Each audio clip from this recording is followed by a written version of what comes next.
Thank you so much for those words. Wow. President of the General Assembly, United Nations, UN Deputy Secretary General, Executive Director, UN Women, distinguished ladies and gentlemen. When I was a very young person, I began my career as an actress. Whenever my mother wasn't free to drive me into Manhattan for auditions, I would take the train from suburban New Jersey and meet my father, who would have left his desk at the law office where he worked, and we would meet under the upper platform arrival and departure sign in Penn Station. We would then get on the subway together, and when we surfaced, he would ask me, "Which way is north?" I wasn't very good at finding north in the beginning, but I auditioned a fair amount, and so my dad kept asking me, "Which way is north?" Over time, I got better at finding it. I was struck by that memory yesterday while boarding the plane to come here, not just by how far my life has come since then, but by how meaningful that seemingly small lesson has been. When I was still a child, my father developed my sense of direction, and now, as an adult, I trust my ability to navigate space. My father helped give me the confidence to guide myself through the world. In late March last year, 2016, I became a parent for the first time.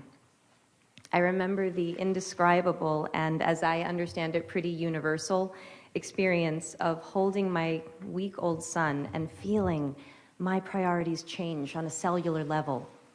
I remember I experienced a shift in consciousness that gave me the ability to maintain my love of career and also cherish something else, someone else, so much, much more. Like so many parents, I wondered how I was going to balance my work with my new role as parent. And in that moment, I remember that the statistic for the US's policy on maternity leave flashed in my mind. American women are currently entitled to 12 weeks unpaid leave. American men are entitled to nothing. That information landed differently for me when 1 week after my son's birth, I could barely walk. That information landed differently when I was getting to know a human who was completely dependent on my husband and I for everything, when I was dependent on my husband for most things, and when we were relearning everything we thought we knew about our family and our relationship. It landed differently. Somehow, we and every American parent were expected to be back to normal in under 3 months. Without income? I remember thinking to myself, if the practical reality of pregnancy is another mouth to feed in your home, and America is a country where most people are living paycheck to paycheck, how does 12 weeks unpaid leave economically work? The truth is, for too many people, it doesn't. 1 in 4 American women go back to work 2 weeks after giving birth because they can't afford to take off any more time than that. That's 25% of American women. Equally disturbing, women who can afford to take a full 12 weeks often don't, because it'll mean incurring a motherhood penalty, meaning they will be perceived as less dedicated to their job and will be passed over for promotions and other career advancement. In my own household, my mother had to choose between a career and raising 3 children, a choice that left her unpaid and underappreciated as a homemaker, because there just wasn't support for both paths. The memory of being in the city with my dad is a particularly meaningful one, since he was the sole breadwinner in our house, and my brothers and my time with him was always limited by how much he had to work. And we were an incredibly privileged family. Our hardships were the stuff of other families' dreams. The deeper into the issue of paid parental leave I go, the clearer I see the connection between persisting barriers to women's full equality and empowerment and the need to redefine and in some cases destigmatize men's roles as caregivers. In other words, thank you.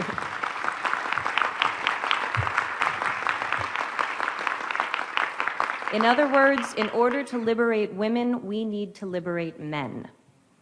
The assumption and common practice that women and girls look after the home and the family is a stubborn and very real stereotype that not only discriminates against women, but limits men's participation and connection within the family and society.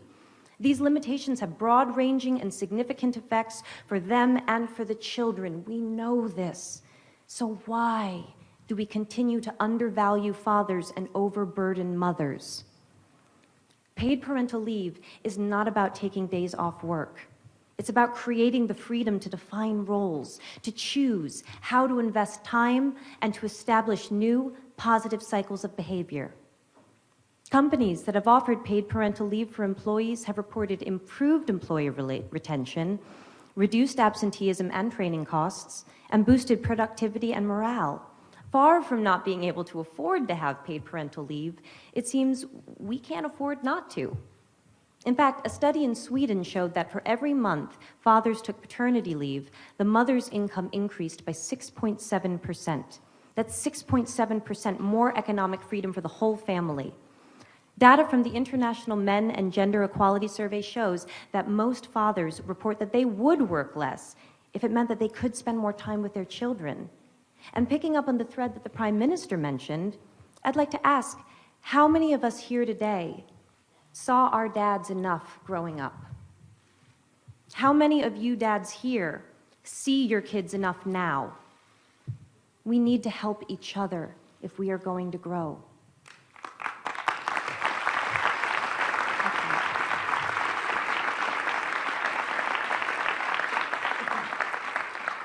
Along with UN Women, I am issuing a call to action for countries, companies, and institutions globally to step up and become champions for paid parental leave. In 2013, provisions for paid parental leave were in only 66 countries out of 190 UN member states. I look forward to beginning with the UN itself, which has not yet achieved parity, and whose paid parental leave policies are currently up for review. Oh, you're going to see a lot of me. Let us lead by example in creating a world in which women and men are not economically punished for wanting to be parents. I don't mean to imply that you need to have children to care about and benefit from this issue. Whether or not you have or want kids, you will benefit by living in a more evolved world with policies not based on gender. We all benefit from living in a more compassionate time where our needs do not make us weak. They make us fully human. Maternity leave or any workplace policy based on gender can, at this moment in history, only ever be a gilded cage. Though it was created to make life easier for women, we now know it creates a perception of women as being inconvenient to the workplace. We now know it chains men to an emotionally limited path, and it cannot, by definition, serve the reality of a world in which there is more than one type of family. Because in the modern world, some families have two daddies. How exactly does maternity leave serve them?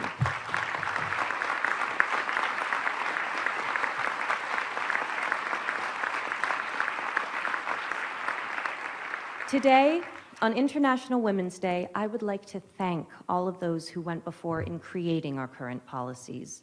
Let us honor them and build upon what they started by shifting our language and therefore our consciousness away from gender and towards opportunity. Let us honor our own parents' sacrifice by creating a path for a more fair, farther-reaching truth to define all of our lives, especially the lives of our children. Because paid parental leave does more than give more time for parents to spend with their kids. It changes the story of what children observe and will from themselves imagine possible. I see cause for hope. In my own country, the United States, currently the only high-income country in the world without paid maternity, let alone parental leave, great work has begun in the states of New York, California, New Jersey, Rhode Island, and Washington, which are currently all implementing paid parental leave programs. First Lady Chirlane McCray and Mayor Bill de Blasio have granted paid parental leave to over 20,000 government employees in New York City. We can do this. Bringing about change cannot just be the responsibility of those who need it most. We must have the support of those in the highest levels of power if we are ever to achieve parity. That is why it's such an honor to recognize and congratulate pioneers of paid parental leave like the global company Danone. Today, I am proud to announce Danone Global CEO Emmanuel Faber as our inaugural He for She thematic champion for paid parental leave. As part of this announcement, Danone will implement a global 18 weeks, gender-neutral, paid parental leave policy for the company's 100,000 employees by the year 2020.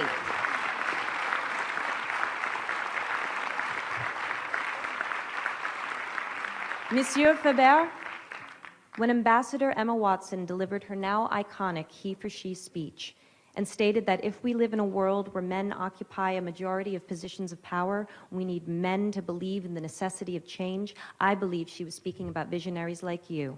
Merci. Imagine what the world could look like 1 generation from now if a policy like Danone's becomes the new standard.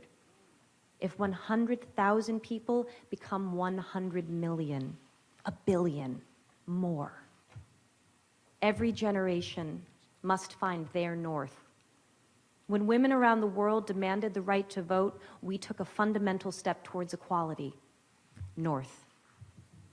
When same-sex marriage was passed in the US, we put an end to a discriminatory law. North. When millions of men and boys and prime ministers and deputy directors of the UN, the president of the General Assembly, that's what happens when I go off script. When men, like the men in this room and around the world, the ones we cannot see, the ones who support us in ways we cannot know but we feel, when they answered Emma Watson's call to be he for she, the world grew. North. We must ask ourselves, how will we be more tomorrow than we are today?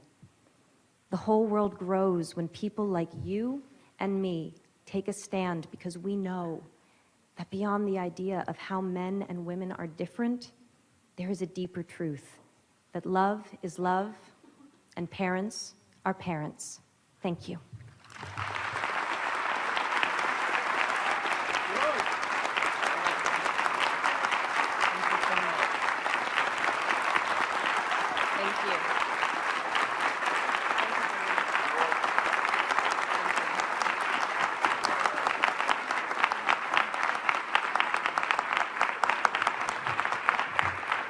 Miss Anne Hathaway.